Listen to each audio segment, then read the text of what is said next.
The story starts by introducing us to a crafty squirrel named Surly, and his loyal partner Buddy the rat. Their clandestine activities involve pilfering nuts from a conveniently placed nut cart situated alongside the park road. Despite their undeniable skill, their reputation as thieves has relegated them to outcast status among the other park animals. Meanwhile, at the heart of the park, the leader raccoon gathers the animal community beneath the sheltering branches of a grand tree, where their winter provisions are stored. Raccoon somberly reveals that their current food stores are inadequate to sustain them through the impending winter months, eliciting fear and concern among the gathered animals. However, with reassuring words, Raccoon assigns the task of foraging for additional sustenance to two industrious squirrels within the park: Andy, a compassionate soul dedicated to the welfare of her fellow creatures, and Grayson, a male squirrel who revels in the admiration and attention lavished upon him by the others. As Surly and Buddy strategize their next nut heist from their vantage point in the tree, they spot Andy and Grayson hastening towards the nut cart. Surly, driven by his insatiable desire for the largest haul of nuts possible, and unwilling to risk their spoils for the sake of the park animals,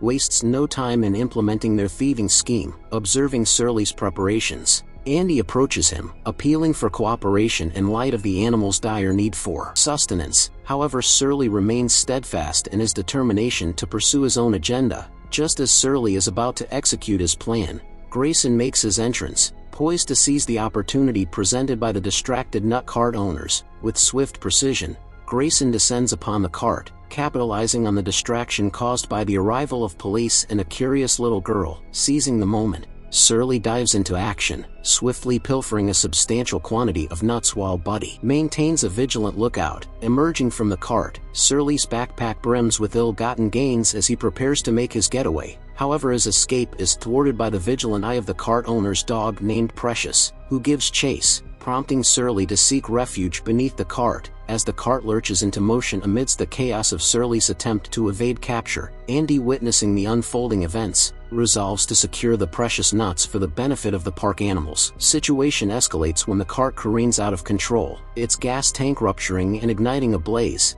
Undeterred by Andy and Grayson's pleas for assistance, Surly callously prioritizes his own interests, igniting a stick to prevent them from accessing the nuts. Tragically, his actions inadvertently lead to a catastrophic explosion, propelling the flaming cart on a collision course with the park's central oak tree, and incinerating the animal's entire food supply. Amidst the devastation, Surly is apprehended by two astute animals who witnessed his earlier attempt to conceal himself. As Raccoon was furious with Surly's actions, he convinces the other animals to vote him out of the park entirely. The next morning, Surly finds himself banished, with strict orders never to return. He begins his journey alone, even shooing away Buddy, who tries to follow him out of loyalty. Surly reaches the bustling city. Overwhelmed by the constant activity and oblivious people, he scurries around until he finally collapses in exhaustion inside a discarded trash can, seeking refuge until nightfall. As darkness settles, a sound startles him from his rest. Fearful of danger, he lashes out at the source of the noise. To his surprise, it was Buddy. Relieved and happy to see his friend after his lonely ordeal, Surly embraces Buddy tightly, but their reunion was short-lived,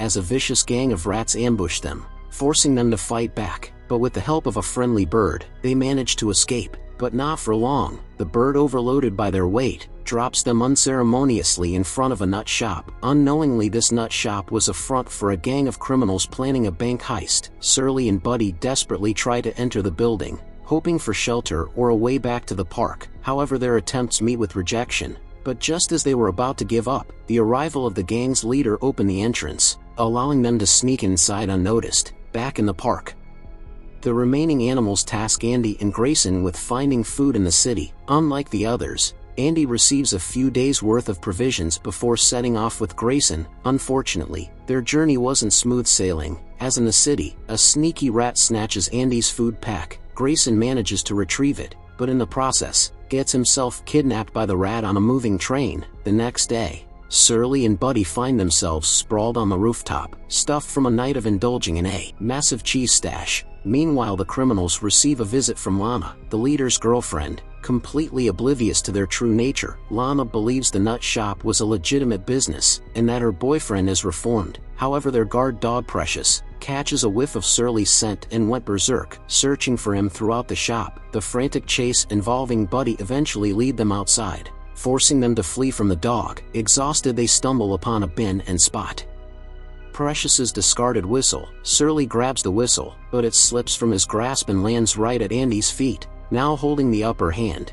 Andy threatens to throw the whistle away, unless Surly explains what he was doing in the city. Faced with this new predicament, Surly abandons Buddy and bolted back into the nut shop, dragging Buddy along with him. Together they venture into the shop's dark basement, where mountains of stolen nuts were stacked high. Surly couldn't contain his excitement. He dives right into the mountain of nuts, grabbing handfuls and stuffing them into a bag he finds. Buddy, ever the opportunist, does the same, but their celebration was short-lived, as Precious, hot on their trail, bursts into the basement, sending them scrambling. Buddy, nimble and quick, manages to escape through a ventilation shaft, leaving Surly to face the music. Just then Andy appears. The stolen dog whistle clutches firmly in her hand. She sees the situation and, seizing the opportunity, proposes a deal. She'd keep the whistle quiet, and in exchange, Surly would share the nuts with her and the park animals. Surly, cornered and desperate, reluctantly agrees. Andy tosses him the whistle, whose shrill tone instantly calming Precious, whimpering and submissive, nudged Surly with her head, her pleading eyes suggesting a truce. They both decide to work together. Meanwhile, Andy explores the basement further, her eyes widened in disbelief at the sheer amount of stolen food stacked high around them. Realizing the potential bounty, she knows she had to inform the others. She scurries back to the park, leaving Surly and Precious to ponder their unlikely alliance. At the park, Andy excitedly relays her discovery in the deal she'd struck with Surly. The animals, however, were wary. Trusting Surly was a tough pill to swallow, but Andy, with the weight of a starving park on her shoulders,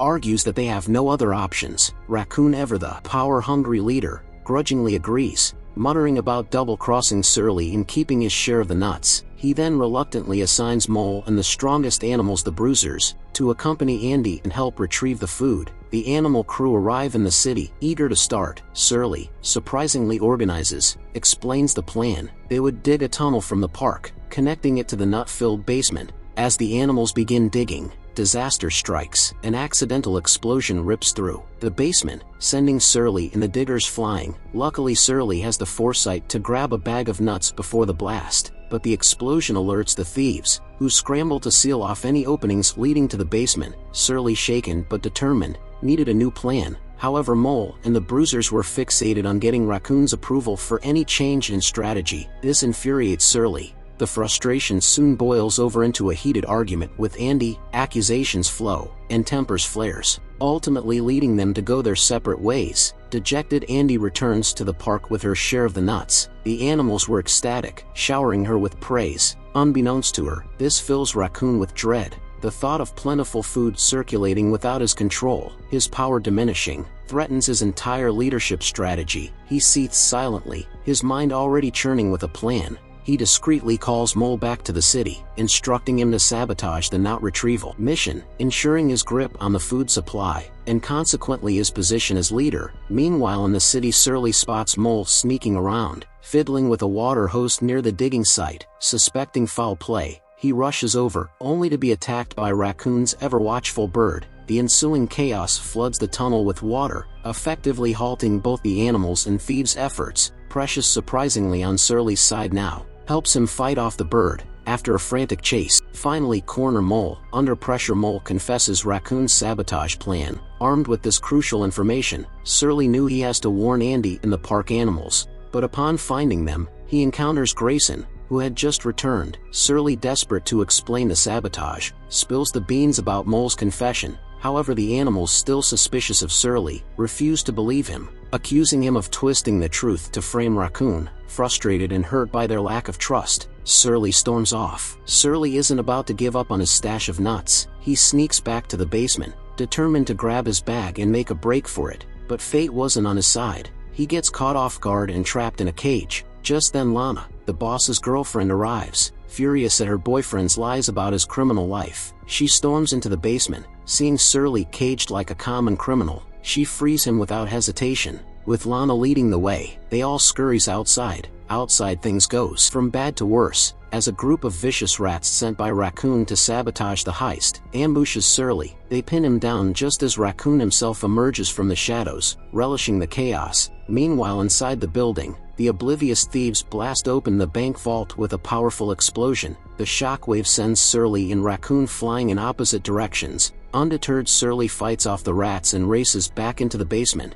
Now a scene of frantic theft. The animals caught in the crossfire were being chased and shot at by the panicked thieves, and their angry leader, Andy, ever resourceful, manages to escape the mayhem with the other animals. Outside they regroup, only to be tricked by Raccoon. He cons them into entering one of the getaway trucks, then lock them inside. Surly, quick on his feet, teams up with Grayson. They enlist the help of some friendly birds and take off in pursuit of the runaway truck. Raccoon, spotting them from behind, wasn't going to let them interfere. He launches his own bird in a vicious attack against Surly, but Surly, ever the fighter, outsmarts the bird and sends it flying straight into a fancy cat show. Much to the audience's shock, reunited with Grayson and Mole, who had a change of heart and decided to defect from Raccoon, they managed to open the truck Andy was trapped in. Mole finally reveals Raccoon's treachery to the animals, leading to Raccoon's official banishment from the park community. Furious and defeated, Raccoon shaves Surly out of the moving vehicle, but luckily Surly lands safely, clutching his precious bag of nuts. The police, alert to the bank robbery, soon arrive and surround the fleeing thieves. Meanwhile, the desperate thieves resort to drastic measures. They set off dynamite hidden inside an empty truck, hoping to blow up a police barricade at a dam.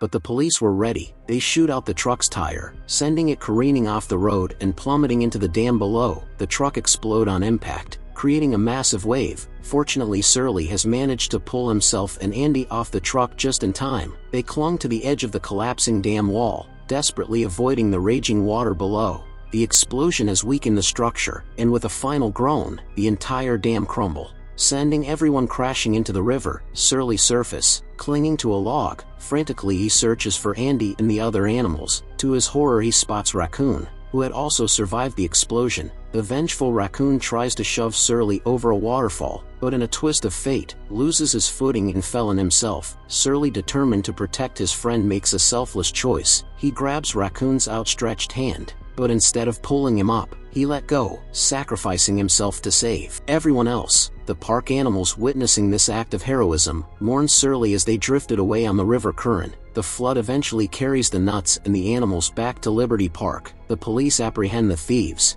and Lana finally leaves her criminal boyfriend. Precious leads Buddy to Surly's seemingly lifeless body. Overcome with grief, Buddy mourns for his friend, but just as he was about to leave, Surly miraculously regains consciousness and the two friends shares heartwarming hug. Precious redeems and free, reunited with Lana, who planned to turn Maury's nut shop into a legitimate business. Andy, overjoyed to see Surly alive, embraces him and urged him to share his bravery with the others. But Surly, ever humble, declines. He was content to simply be there for them when they needed him most. With Buddy by his side, Surly ventures back to the city. And with this, the movie comes to an end.